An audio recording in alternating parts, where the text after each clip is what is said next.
Journalist union of আছামৰ প্ৰতিষ্ঠা দিৱসত পৰিৱেশ সুৰক্ষা সমিতিৰ ভাষাৰজা হেমচন্দ্ৰ বৰুৱা সোঁৱৰণী গছপুলি ৰোপণ। ইংৰাজী 25 জুলাই তাৰিখে মাকুমত অৱস্থিত যুগল কিশোৰ কেচান ভৱনত মাকুম প্ৰেছ ক্লাবৰ আতিথ্যত journalist union of Assam Tinsukia জিলা সমিতিৰ ৪ৰ্থ বাৰ্ষিক প্ৰতিষ্ঠা দিৱস উপলক্ষে পৰিৱেশ সুৰক্ষা সমিতিৰ ভাষাৰজা হেমচন্দ্ৰ বৰুৱা সোঁৱৰণী বৰ্ষজোৰা গছপুলি ৰোপণ বিতৰণ আৰু প্ৰতিপালন কাৰ্যসূচীৰ অন্তৰ্গত গছপুলি ৰোপণ কাৰ্যসূচী শুভাৰম্ভ কৰে পৰিৱেশ সুৰক্ষা সমিতিৰ কেন্দ্ৰীয় সভাপতি ঋতুৰাজ বৰুৱাই। সহযোগিতা আগবঢ়াই কেন্দ্ৰীয় কাৰ্যকৰী সভাপতি দিগন্ত ভট্টই কাৰ্যসূচী অনুসৰি প্ৰথমে পতাকা উত্তোলন কৰে journalist union of Assam Tinsukia জিলা সমিতিৰ সভাপতি অখিল চন্দ্ৰ বৰুৱাই। স্মৃতি তৰ্পণ কৰে সম্পাদক ৰাণাদীপ দুৱাৰাই। ইয়াৰ পিছত দিহানাম পৰিৱেশন কৰে মাকুমৰ সূৰ্যোদয় সাংস্কৃতিক দলে। সভাপতি অখিল চন্দ্ৰ বৰুৱাৰ সভাপতিত্বত অনুষ্ঠিত হয় সভা। আজি কাৰ্যসূচীত পৰিৱেশ সুৰক্ষা সমিতিৰ কেন্দ্ৰীয় সহকাৰী সম্পাদক অপূৰ্ব দাস, জিলা উপসভাপতি ক্ৰমে কিশোৰ শ্বাহ, বিচিত্ৰ বৰঠাকুৰ, দেৱেন তাঁতী, জিলা সহকাৰী সম্পাদক শান্তনু বৰুৱা, জিলা প্ৰতিপালন সম্পাদক চন্দ্ৰশেখৰ চাহানী উপস্থিত থাকে।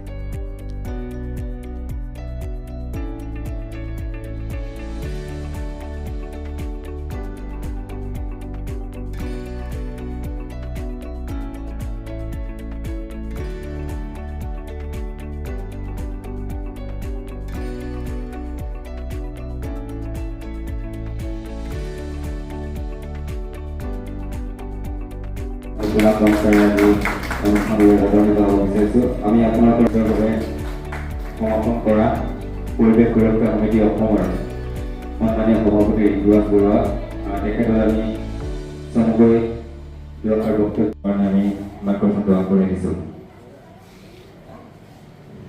ধন্যবাদ।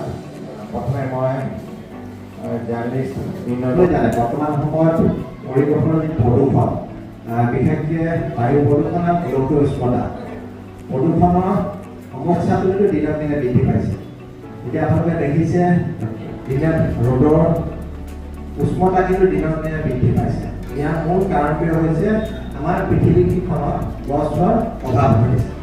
আৰু অভাৱ এইকাৰণে হৈছে আপোনালোকে দেখিছে যধে মধে আমাৰ গছ কটাৰ সংখ্যাটো কিন্তু বৃদ্ধি পাইছে, ৰোপণৰ সংখ্যাটো কিন্তু কমিছে।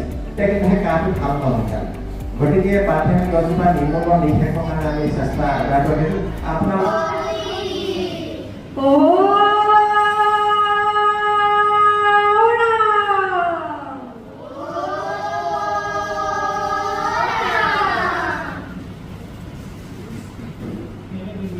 কৃষ্ণ শংকৰ গুৰু Hari Ram Ram Ram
bureau report urban Tinsukia news.